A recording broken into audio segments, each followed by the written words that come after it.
Welcome to the book club where the size is just right, the books aren't too long, and you never need to host. That's our job. We bring best-selling and award-winning writers of every genre to Twin Cities metro area libraries to share their stories, discuss their work, and answer those burning questions you've always wanted to ask your favorite authors.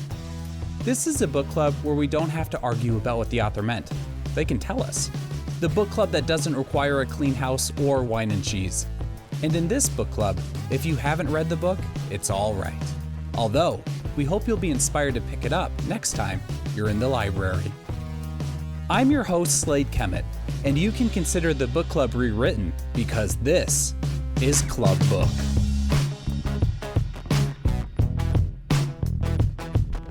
Club Book is made possible by Minnesota's Arts and Cultural Heritage Fund, MELSA, and Library Strategies, part of the Friends of the St. Paul Public Library. We would also like to thank our partnering bookseller, Red Balloon Bookshop. This podcast features Nathan Harris at Hennepin County Library, Plymouth. Literary wunderkind Nathan Harris is the author behind the instant New York Times bestseller, The Sweetness of Water in 2021, a historical page-turner about social friction so powerful it ignites a whole town, according to NPR. Set in the waning days of the U.S. Civil War and turbulent aftermath of the Emancipation Proclamation, Harris's debut follows the unlikely partnership and budding friendship between eccentric homesteader George Walker and newly freed Prentiss and Landry. The Sweetness of Water became an Oprah's book club selection and was longlisted for both the Mann Booker Prize and Carnegie Medal for Excellence in Fiction, a rare of honors for any writer, particularly a first-time author still in his 20s. Harris's anticipated follow-up returns to the Reconstruction era and a South determined to return its black citizens to bondage. In Amity, Louisiana freedman Coleman treks to Mexico in pursuit of his sister and their former enslaver. In a starred review, Kirkus Reviews commends Amity as a smartly imagined Western with a different sort of hero, with twists and turns from beginning to end. For this conversation, Nathan Harris is joined by Dr. Christopher P. Lehman, who will be moderating tonight's discussion. Lehman is a professor and chair of ethnic studies at St. Cloud State University.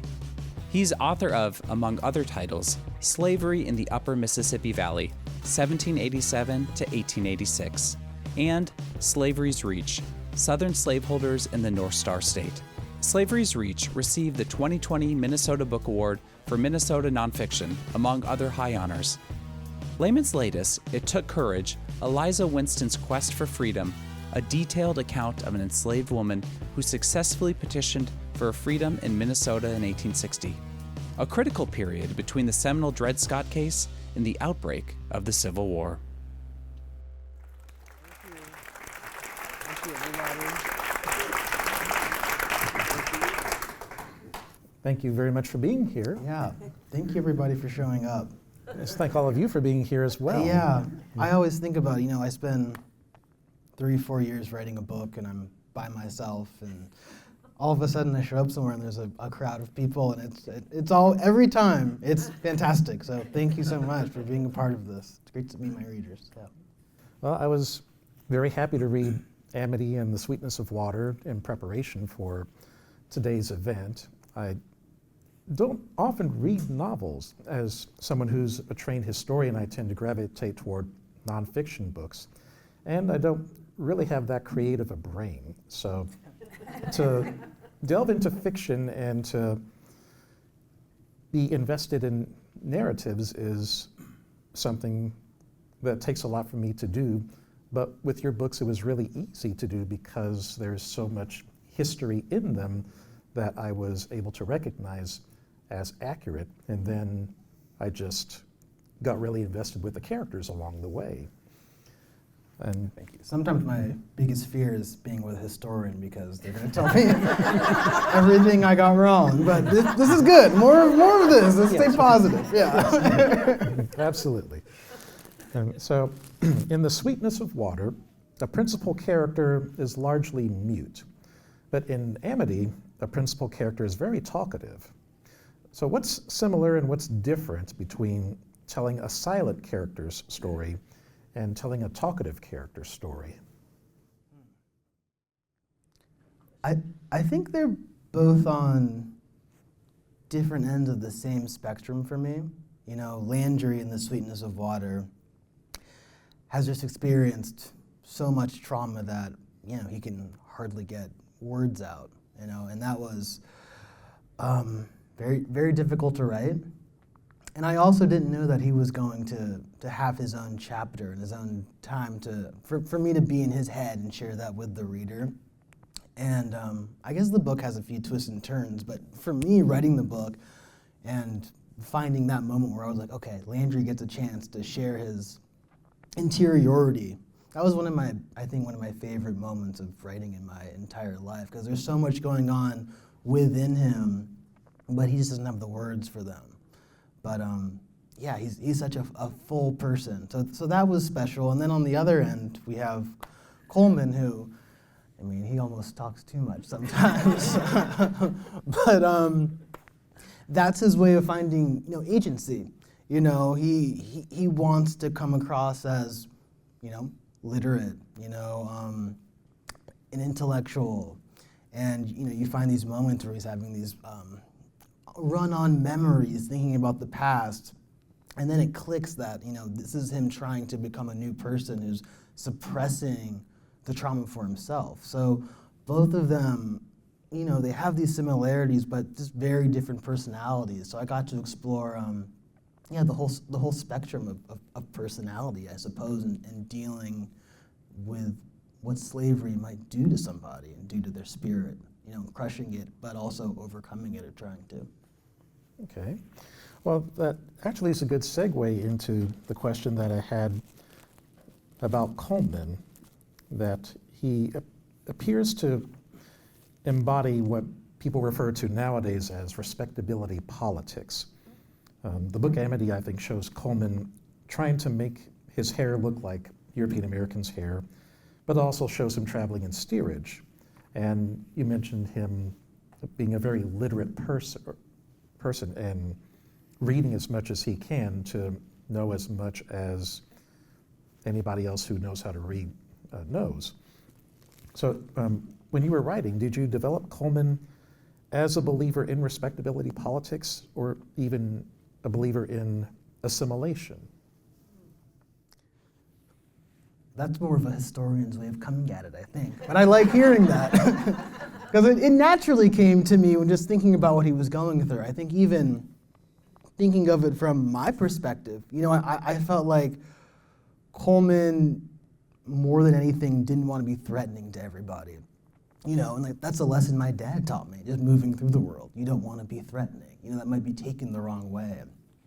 And again, he knows he has this huge adventure in store. He's going to have to go to Mexico and try to, you know, locate his sister and, you know, find her. And in order to do that, he's going to have a lot of interaction. So yeah, I feel like, again, the non-threatening part came first, but I was reading about Frederick Douglass. He talks about assimilation. He talks about, you know, how the Negro will, you know, accomplish that. And that's when I started to think, you know, Coleman is somebody who would want to, you know, become this version of himself after the Civil War that is, I don't know, evolved. You know, he has this chance to be reborn in his own eyes, and he wants to, again, yeah, be a gentleman, be smart, you know, and show that off, and that was important too. So he's balancing being non-threatening while also being this new version of himself that he's very proud of. Well, your description of him reminds me of what I would see about President Obama, about him trying really hard to not come across as the angry black man, so to speak. Yeah. And it sounds like Coleman is trying to do the same thing over a century earlier. I see it. Yeah. Yeah, I think so. And that can be a very lonely kind of existence. And I think in Amity, Coleman comes across as a loner. And some of that is not his fault. I mean, he was orphaned, and he was then separated from his only sibling, his sister June. His literacy distinguishes him from other people who used to be enslaved. And his former enslavers sort of hold him emotionally at a distance. And I'd like to know what drew you to create such a lonely character in Coleman? It's a great question. I don't know, there's a difference between being a loner and being lonely, you know, and for me, he's almost forced into being a loner. I think in almost all of his interactions, he's really trying to connect, you know, even with Amos Turla, who is, you know, in some sense the villain of the book, who is, you know, forcing him on this trip to Mexico in a sense, and, you know, forcing him around and taking over his agency. They have a strange connection between them, and he's always willing to engage and try to find the positivity in people. But I don't know, I think he was just born in the wrong generation, and people don't understand him. So he's sort of forced to be a loner, but he also has Oliver, his dog, you know, and he finds his sister, you know, and he has his books, you know, in the end, and he's living a full life. And maybe he's lonely, maybe he's a loner, but in a sense he's not. In a sense he's found everything that he needs, and he has the peace that he needs in order to enjoy, you know, what he does have around him. So in Amity, Coleman's chapters are written in the first person, in his own voice. June's chapters are written in the third person, and then in the epilogue, Coleman writes a book about his life, and June says that she cannot write down her own story. So does this mean that Amity, the book, is supposedly the book that Coleman wrote, and that he wrote June's chapters as well as his own chapter? It's kind of a meta question, I suppose. No, it is, but that's like the primary book club question that I almost want readers to answer for themselves amongst themselves. I don't want to just give an answer, but I will, because we're all here today. We might as well. No, I think in my mind, Coleman's chapters are him becoming the author of his own story. I think he wrote those parts down. And I think June's chapters are from her own mind. That is when he invited her to engage in this, you know, storytelling practice between them at the end of the novel. But because she's, you know, not literate, it's more of an attachment to what's going on in her own mind, I think. And they both come together to create Amity, the novel. Yeah. Okay. So I was way off then. I think you were close. I mean, sounds about right, yeah. I was reading the end of Amity, and I was thinking, oh, this is Coleman's book, or Coleman's writing this book. But well, let's just delete it. That works. Again, for everybody, it'll be different. You know, it's subjective. Once the book is written, it's in the reader's hands, and they get to make these decisions on some level. But yeah, that's how I think of it. Okay. So when it comes to writing books that are set at the closing years of slavery and when Reconstruction begins right after slavery ends, how do you illustrate that period? Does it all come from your imagination, or do you read nonfiction sources like slave narratives and the WPA interviews from the Depression with the former enslaved people? Or do the characters also come down from people in your ancestry, like from family stories that have been passed down? Yeah, I'd say it's a mix. Those WPA interviews were big early on in my writing career. They interviewed former slaves, and I had no idea these interviews existed. I mean, they have YouTube videos of you can hear them talking. And I remember I think I was in college at the time, my undergraduate program at the University of Oregon. And it was just one of those internet deep dives, which sometimes you dive too far and stuff you don't want to be going down with. That was a good deep dive. I was like, this is incredible.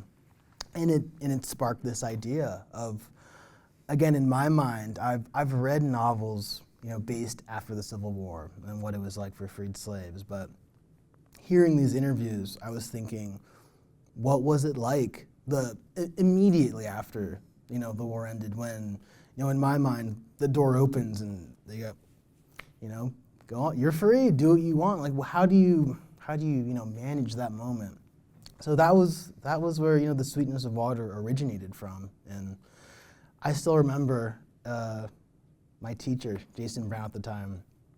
I would go see him all the time. I was pestering him constantly, and I had all these short stories, and he'd go, no, bad, no, oh my God.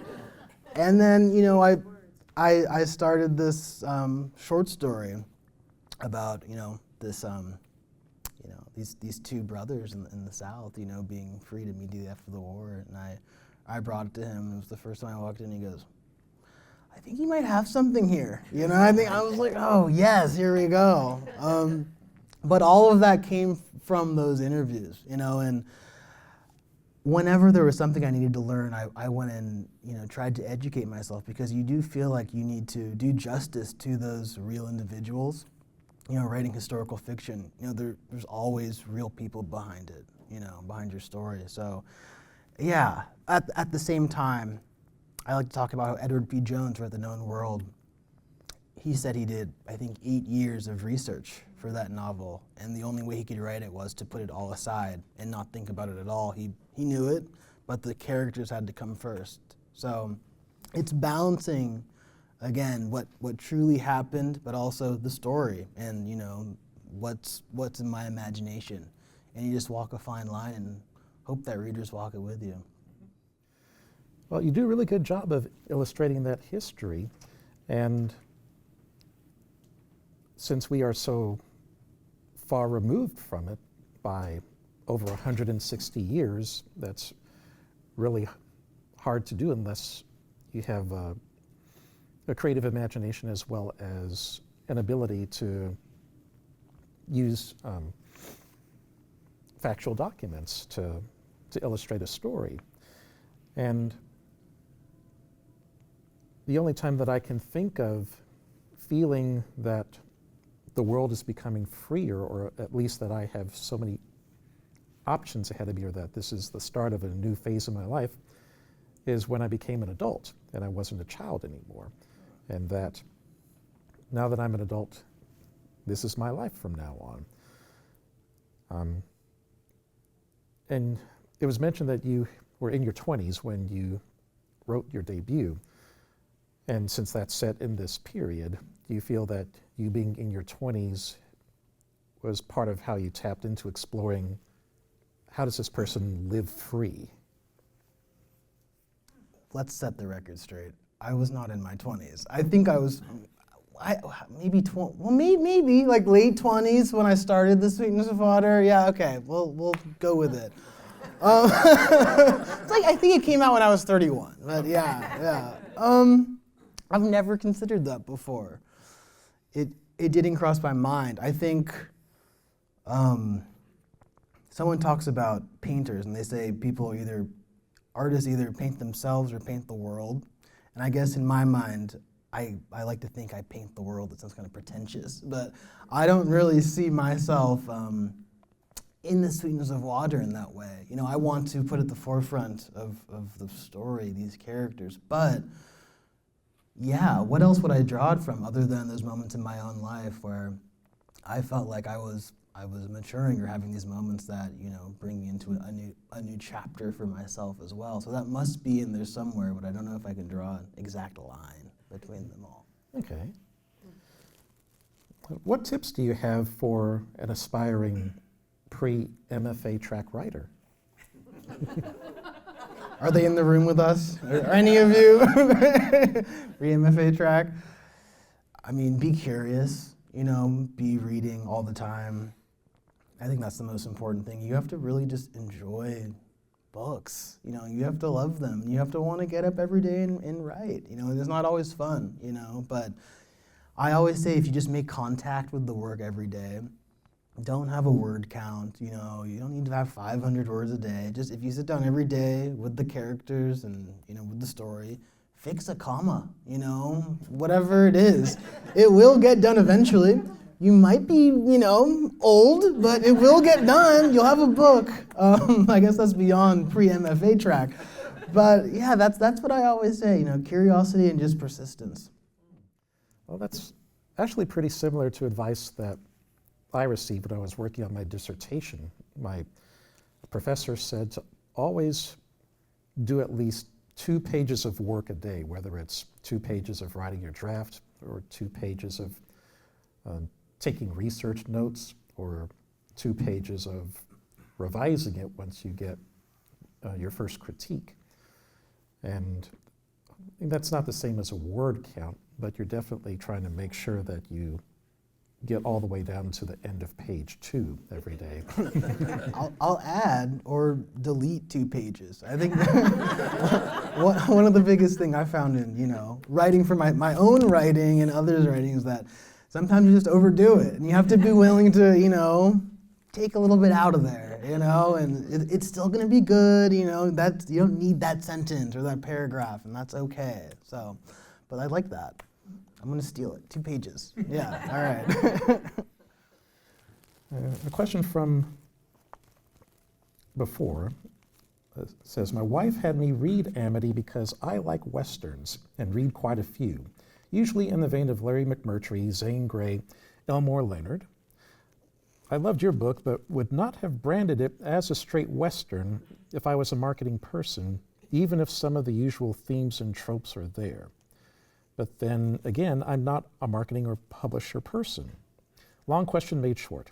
How do you think of the book, and how should it be considered alongside fiction of the American West that have come before? The book was actually pitched to me as a Western too. Was it? And I read Louis L'Amour, so I like Westerns. Okay, yeah. Well, it's hard to pick an answer to this because it's like I want people who love Westerns to read it, but it also, part of me also feels like, it kind of does go a little bit beyond what a Western is. I didn't go into it with any sort of, idea of a genre, For me, it was just discovering this fact about Confederate loyalists moving to Mexico after the war, and I thought that's fascinating. And it just so happens that it sort of developed in this way. And then when I gave it to my publisher and they started talking about it being a Western, part of me was like, whoa.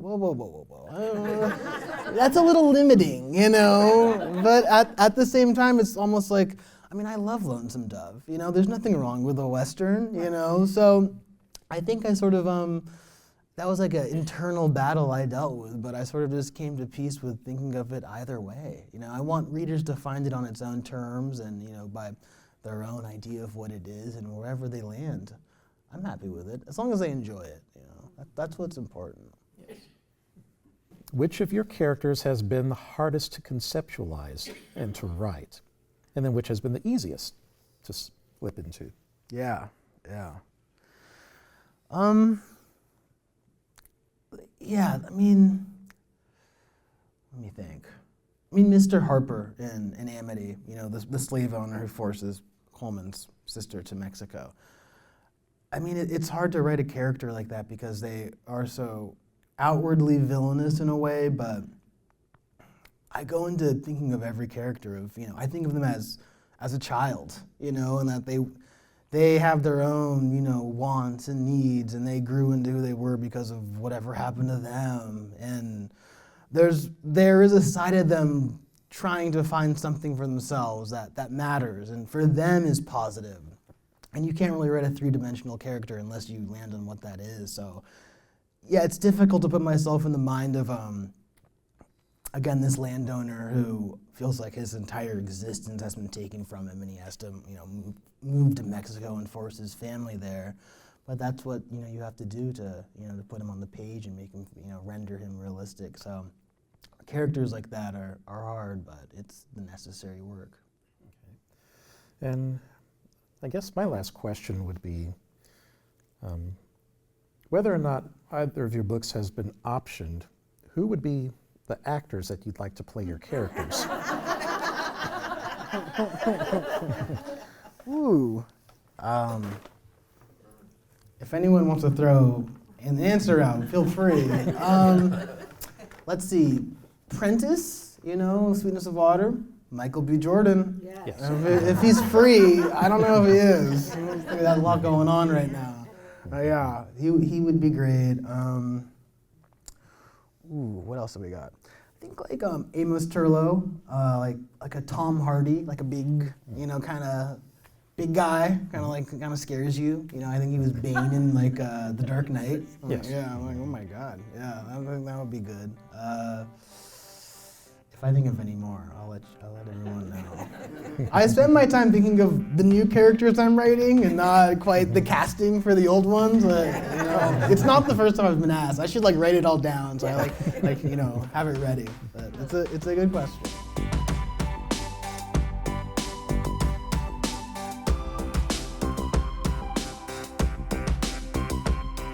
With that, we have reached the part of our podcast where we turn to our club book audience for questions and comments for Nathan Harris and his work.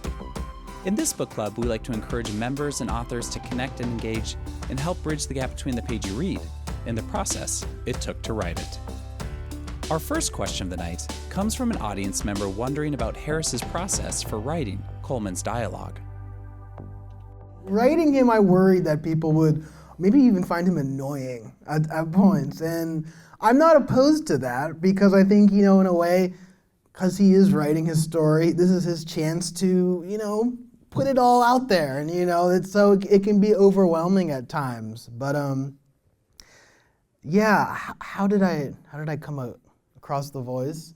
It must have just been reading slave narratives and, diaries from that time period, and just trying to, it's almost like I'm listening to, I can almost hear them talking, like Frederick Douglass, or whomever it is. And you just trying to, add it all together, compile those voices, and whatever was spat out was Coleman's voice. And there was a few false starts, where I would write his pages and I would think, I don't think I can do that for 300 pages. I don't know if that'll work. But once you land on the rhythm of it, it felt like every time I was writing from his perspective, it was like I felt happy to be revisiting him and hear what's happening next for his story.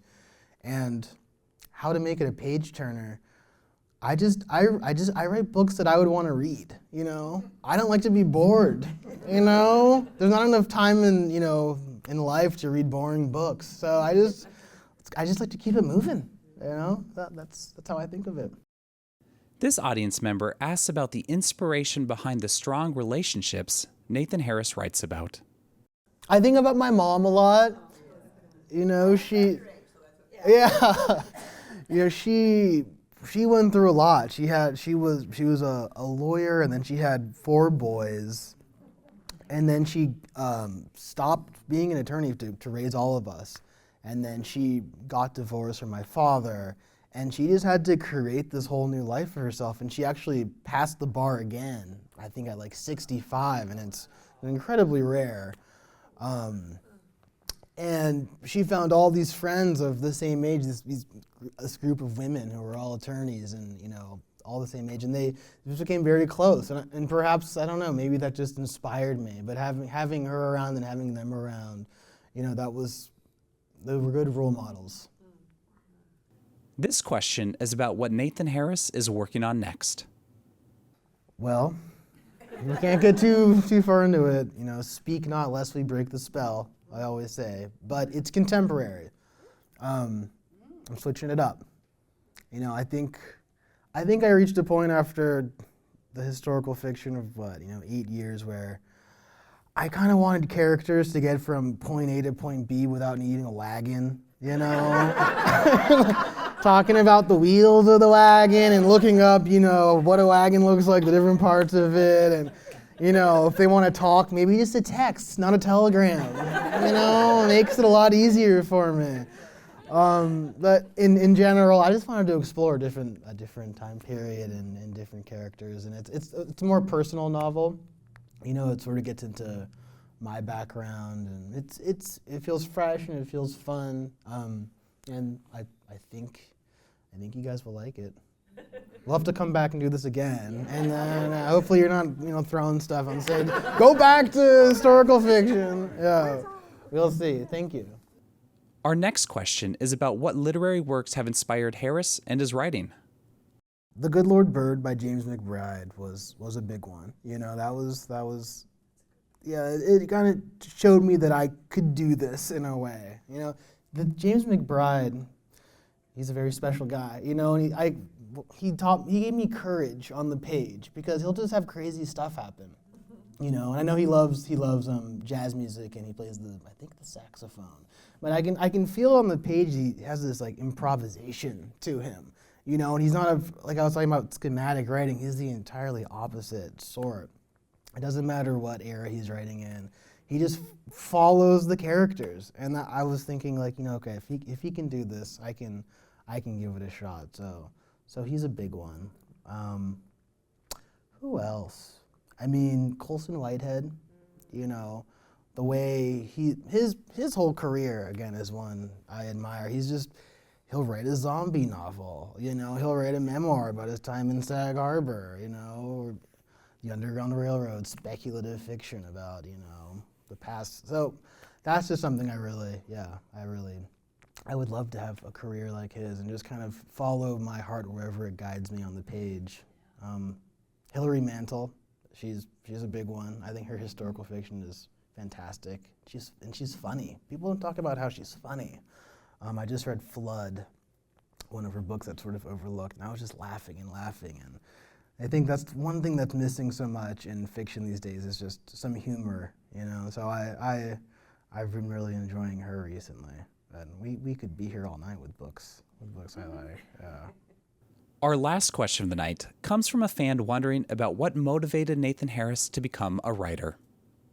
You know, my dad loved writing, and every night, not every night, but often he would tell me these stories, and they would just have these incredible endings, these twists, and that I would never see coming, and he would leave me on these cliffhangers, and I loved his stories, and that's sort of got me into writing. And then we would watch TV, and it turned out they were Twilight Zone episodes.